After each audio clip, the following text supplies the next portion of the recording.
Am I the a-hole for refusing to speak to my mom after 35 years of no contact now that she's old?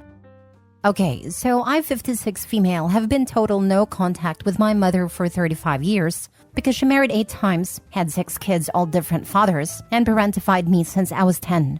She allowed violations to happen to all 3 of us girls and actually told me to shut up, he didn't hurt you when she walked in and saw it happening to me. She lied about who my father was, and I didn't find out until I was 50 and did one of those DNA tests. I am the only child that went to college and made a life for myself. The others are druggies. So, I got a Facebook message from her oldest one, the one that did the crime she saw, saying I need to pitch in to take care of her since she's not doing well. So, my anxiety is off the charts. I need to say that they all live in the Southwest and I live on the East Coast. I replied that if he contacted me again, I would call the police. Now the sisters are trying to get me to take her in as you have a big place and money. I haven't spoken to my siblings in over a decade. I told them that they had no idea what is going on in my life, so kick rocks. So am I the a-hole for continuing my no contact with them all? Now for the top comments before reading the update. Just read the title and I'm already at nope. And now that I read half of it, hell to the no. Block everyone. Move, change your name, dye your hair, consider plastic surgery, and never ever do a publicly available DNA test. So you already did a DNA test. Your best bet is a pack of angry Jack Russell Terriers guarding the perimeter of your home. OMG, you made me laugh so hard. Thank you. I have vicious Yorkies and lots of pew-pews. Not a-hole. That sounds awful. I'm so sorry. You don't owe them anything. It sounds like you know that intellectually, but it's getting to you emotionally, which makes total sense. I would suggest not only blocking them, but maybe talking to a counselor and getting some extra support. Hearing from them sounds like it's bringing up old trauma. Having some extra support can help you stay strong and stay in no contact when they try to guilt you, as you know they will, and hopefully will also give you longer-term peace. I wish you the best. Thank you. I have been in therapy for a number of years. I moved across the country 7 years ago because I couldn't get the siblings to respect boundaries. Best thing I ever did. Haven't let myself make friends here yet, but maybe soon. Thanks again. I'm so sorry your family sucks. Good for you for putting physical distance between you all. Please, please do not feel guilty. Your feelings are pangs of hurt over what you never had. Feel them, remember the loss of your childhood and bio family, and move on without guilt. We Reddit strangers totally support you. Your mental health is so important. Not the a-hole. Why were they not all blocked? Hadn't heard from any of them in 10 years because I had blocked them. But some idiot showed them how to make new accounts because none of them are smart enough to do it on their own. Lol. Not the a-hole. My partner comes from an insanely abusive and toxic family, his mother being the root of all evil. He once told his therapist that he feels bad for not talking to her because she's getting old. His therapist asked him if he thought her aging erased all that she had done. Obviously, it had not. He said just because someone is old doesn't mean they automatically become a better person or regret all the damage they had done. It just means they're old. Just keep blocking. You don't owe any of them anything. Now for the mini update. Okay, folks, hope this is the way to update. I decided to do what like 100% of what y'all said. I sent a group email to the lot of them, telling them that I would not be engaging in their theatrics. They could figure out what to do with Mommy Dearest, and I will not be a part of their solution. I said I will be blocking all of them, and if they contacted me in any way, shape, or form, law enforcement would be contacted. Then just for good measure, I told them all to buzz all the way off, and have the day you deserve. Thanks everyone for reaffirming what I knew was right. Next story. Am I the a-hole for refusing to cater for my sister's wedding after she ghosted me for 5 years? I'm male 33, I'm a professional chef and own a successful upscale restaurant in my city.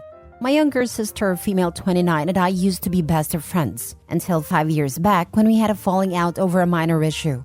She lent a prized book of mine to her friend without asking me, and it came back in a state of disrepair. The disagreement spiraled into a fight and she cut me off completely, refusing to communicate with me despite my numerous attempts to apologize and fix things. 3 weeks back, out of nowhere, I received a call from her. My joy was short-lived when she quickly got to her point. She was getting married and wanted me to cater her wedding. For free.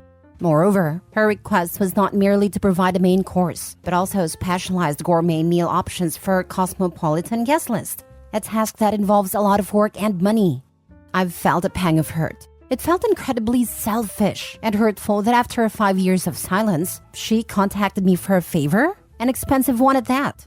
Hence, I declined, telling her that while I was happy about her upcoming nuptials, it was unfair for her to expect me to invest so much of my time, resources, and expertise for free, especially after the way she treated me. Now my parents are upset with me, saying that it's been long and I should have forgiven her. They think I'm being vengeful and using this opportunity to get back at her. But honestly, I'm just deeply hurt. Am I the a-hole here? Not the a-hole. She didn't call to make amends. She hasn't apologized. She called for expensive freebies. If she wanted to make amends, she would have apologized and offered to pay for what she was requesting. Remind your parents that this isn't you getting back at her, but refusing to pay X out of pocket for someone who is now a stranger. Mom and Dad are on your case because they don't want to get stuck with a catering bill. Hold firm. Nowhere in there does OP say that he's even actually invited to the wedding. Sis definitely sounds like the kind of a-hole who would tell him that he's there as a caterer, not a guest. If you're catering it, you basically can't attend. Maybe toward the end of the reception, when the rest of the staff is only doing cleanup. But the amount of prep beforehand probably rules out both the wedding and most of the reception. Thanks, I really appreciate this answer. Thinking about the next steps. Might try talking to my parents and sister. If you happen to make it to that wedding, apologize to her partner for me, because your sister sounds like an entitled nightmare. She didn't even try to sugarcoat the request, and on top of that is actively trying to take advantage of you and your success. This request goes beyond forgive and forget.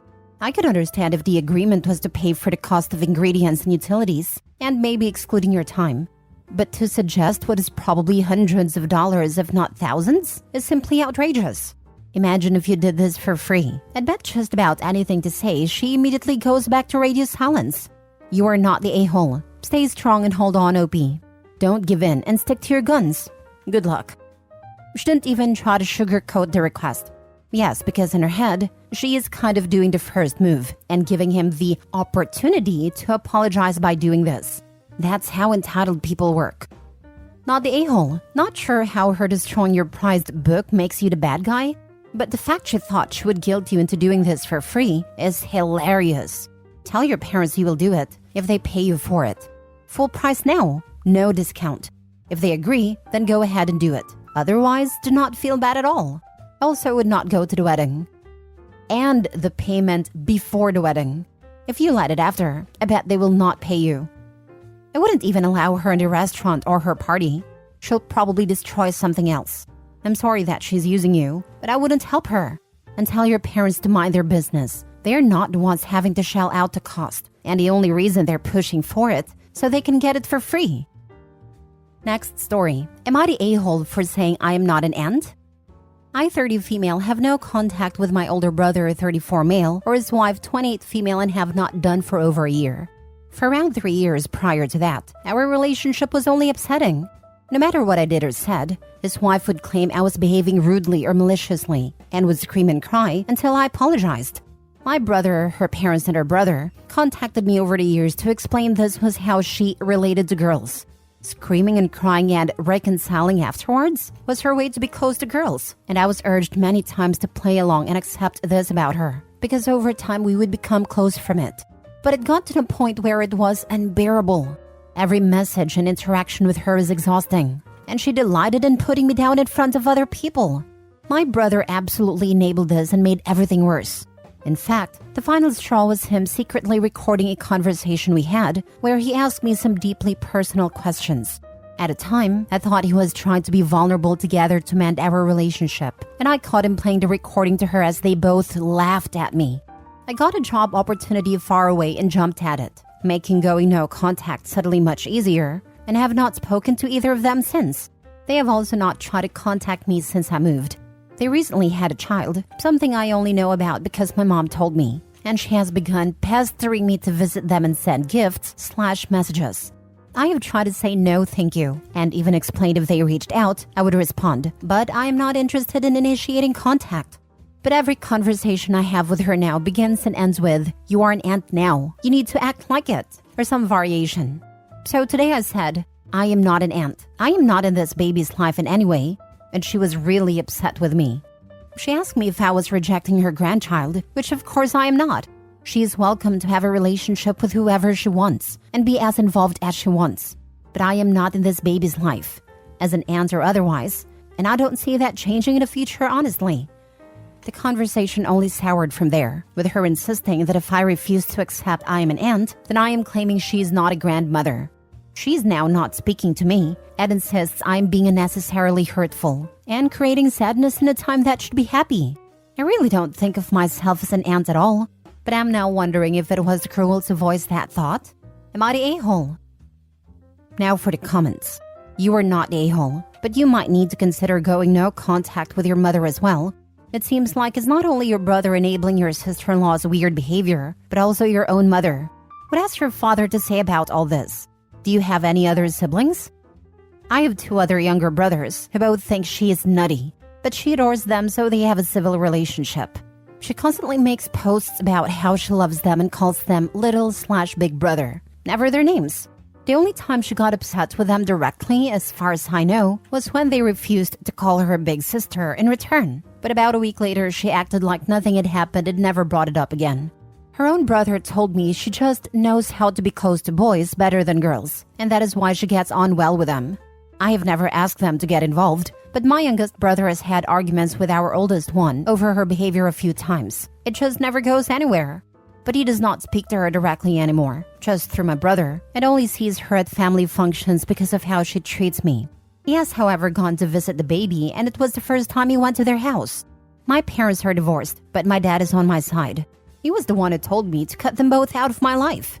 He actually took them out for a meal and discussion over it, right before I left, to get a feel of the situation and see how we could fix everything.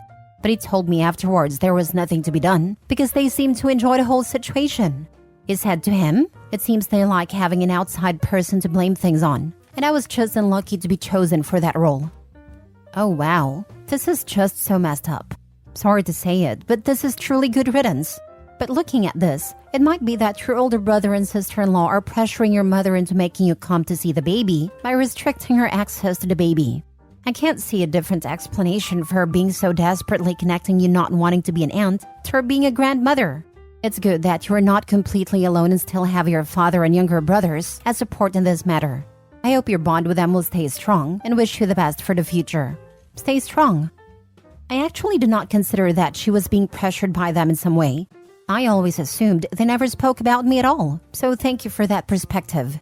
If it is true and they are holding her time with the baby at ransom until I comply, then I can understand why my comments upset her so much. Last story. Am I the a-hole for not entering a queue for the second time when my girlfriend gave her food away to a homeless man? I, 24 male, was out with my girlfriend, 25 female tonight, and we were in the city center. It was crowded, and the queues for everything were extremely long. There was a food truck that sold tacos that she really wanted to try.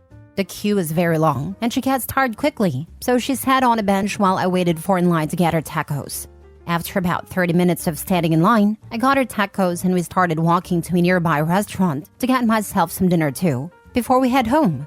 On the way, there was a homeless man sitting down in the street, and before I know it, she diverted towards him to hand him her food. I thought that was quite sweet actually, and we continued walking, until she asked if we could go back and get more tacos, because she actually really wanted them, and didn't want food from where I was getting mine. I said the line is even longer now than when we left it, and I can't just stand in line for over 30 minutes again. I said she can pick a restaurant and we'll go get food there, but she insisted that she had those tacos in her mind all week, and she really wants them. I said the line was even longer by the time we left, and it wouldn't make sense for us to go back, and for me to stand there all over again for those tacos. She said she'll compromise, and stand there till she gets tired, then we can switch, which would have been maybe 10 minutes. I said I'm already tired and fed up because of the extremely long day I had, and I would really appreciate if she doesn't push this, and we can get them next weekend. She said, I didn't ask you to go to war, you know. All you have to do is stand there. So I said, if it's nothing, you won't need me for it, and you can stand in line yourself. She didn't say a word to me the whole way home. Am I the a-hole? Not the a-hole. You stood in line once. While her thought in reaching out and offering her food was kind, that doesn't give her an expectation of you standing in the line again. She should maybe look at it as her own sacrifice for helping someone who was hungry. This right here, she didn't really think that through. It's highly inappropriate that she asked him to get her more tacos after she gave hers away. Yeah, this kind of feels like someone donating money to a charity but using their daddy's credit card to pay. Sometimes I wonder if people type out a whole story of something they think is about themselves and don't see all the underlying red flags about their significant other's character they revealed. Not the a-hole. She could have stood in the line herself or picked something else. Yeah, she can stand in the line again while Opie gets his food, and they'll maybe be done at relatively the same time. I suggested this actually, but she said she physically cannot stand for that entire time on her own, and she'll need to sit after a while, so I need to be there. Not the a-hole. You don't get to inconvenience other people for your good deed. Thank you. I've been in this situation before, and it sucks. I even started to question my acquaintance with that person because they got me in this situation far more often than I'd prefer. And the worst thing is, I started to believe I was a bad person for not helping someone help someone else.